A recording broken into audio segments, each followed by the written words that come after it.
¿Cómo están? Bienvenidos a una nueva mañana de radio. Estamos estrenando el 21 de octubre del año 2022. O sea que no hace ni 4 años todavía. Miren cómo empezaba este programa la mañana del viernes 13 de diciembre de 2019. Este es el día en el que comienza el reinado de Boris Johnson en el Reino Unido. Get Brexit done.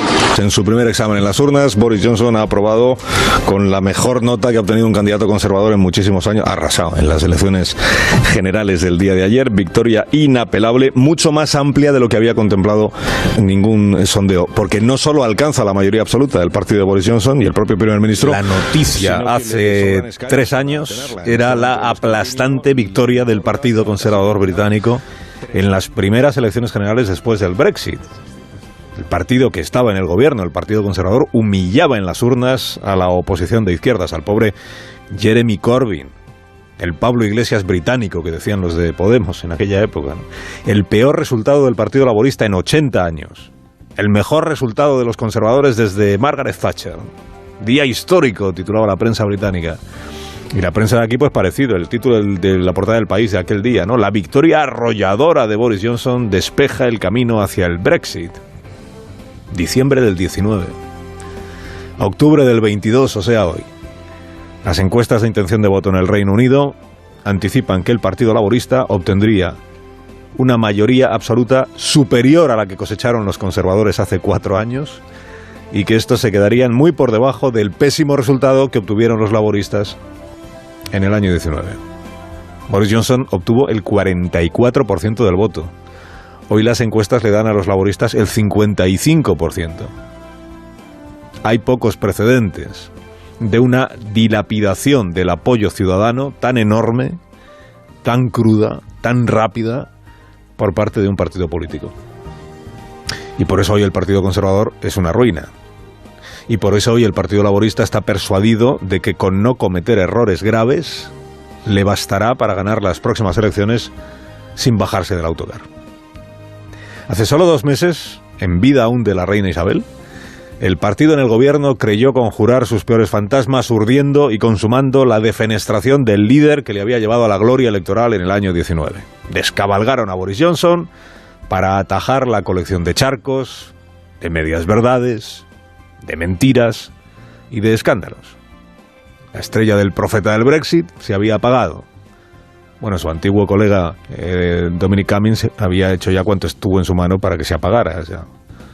Y un liderazgo renovado, decían los conservadores, iba a dejar atrás la frivolidad, iba a ofrecer al pueblo británico lo que el pueblo británico necesitaba en una crisis de inflación, una crisis económica que había seguido a la crisis de la pandemia. ¿Qué necesitaba el pueblo británico? Seguridad, certezas, ¿no? Estabilidad.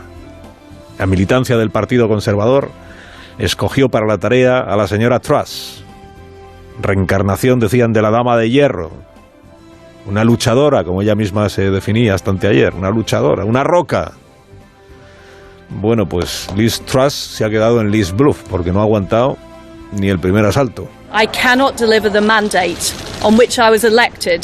I have therefore spoken to His Majesty the King to notify him that I am resigning as leader of the Conservative Party.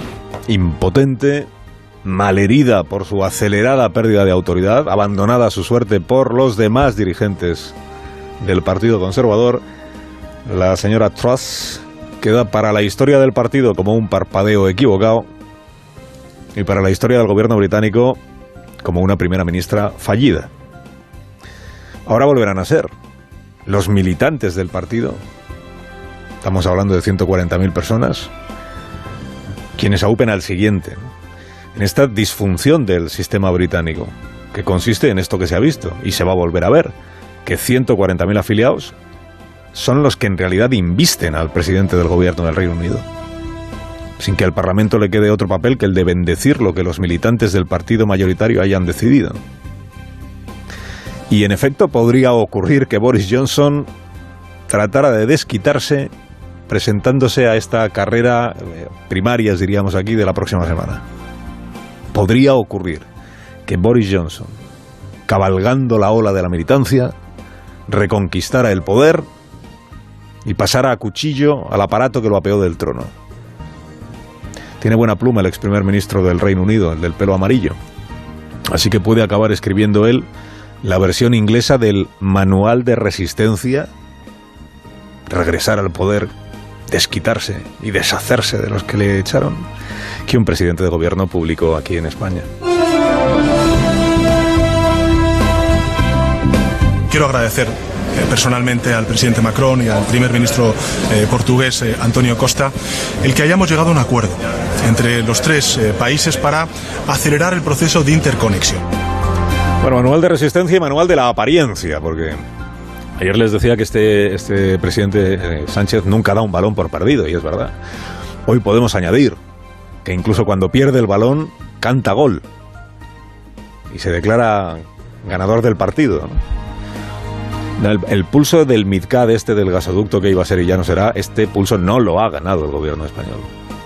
El empeño del gobierno de España era sacar adelante esta obra, el gasoducto del Pirineo. El empeño del gobierno de España era vencer la resistencia del gobierno de Francia. Tanto que cantó victoria antes de tiempo. Y ya lo comentamos aquí, un día que un ministro de Macron se le ocurrió decir, por pura cortesía, que iban a estudiar con interés la propuesta de España y de Alemania, salió la ministra María Jesús Montero a decir, esta sí que es una buena noticia, lo van a estudiar con interés, esto significa que saldrá adelante.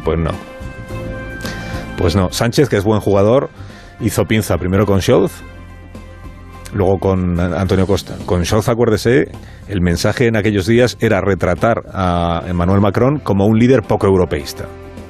¿Qué clase de compromiso europeísta es este que quieres dejar sin la conexión de gas a Alemania?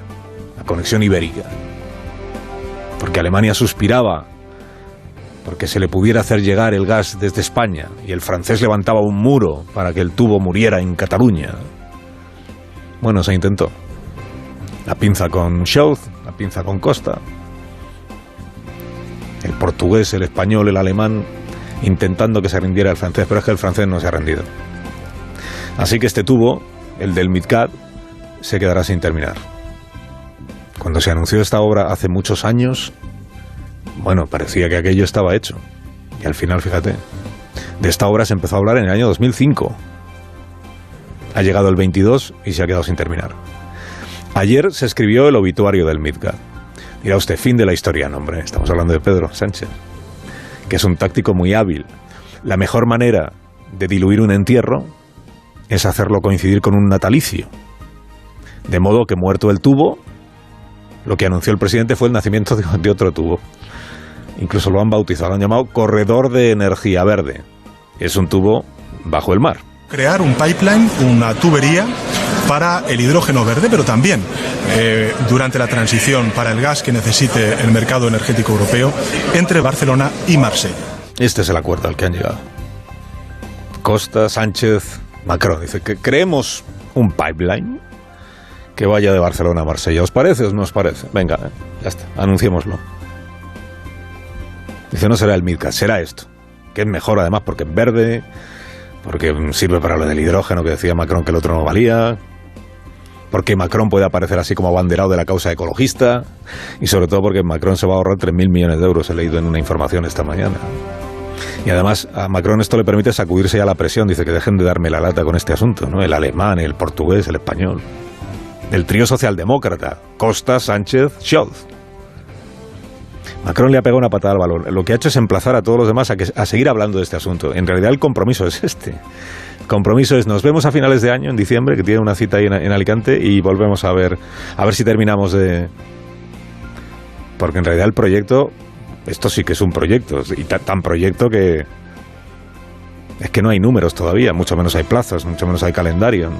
Hay un bosquejo, un boceto, si usted prefiere, que preparó el Ministerio de Energía español, según el diario El País, la semana pasada, o hace una semana.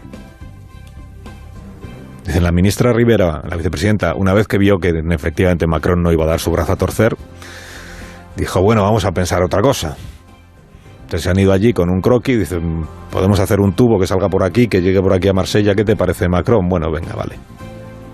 Esto es lo que ayer se anunció.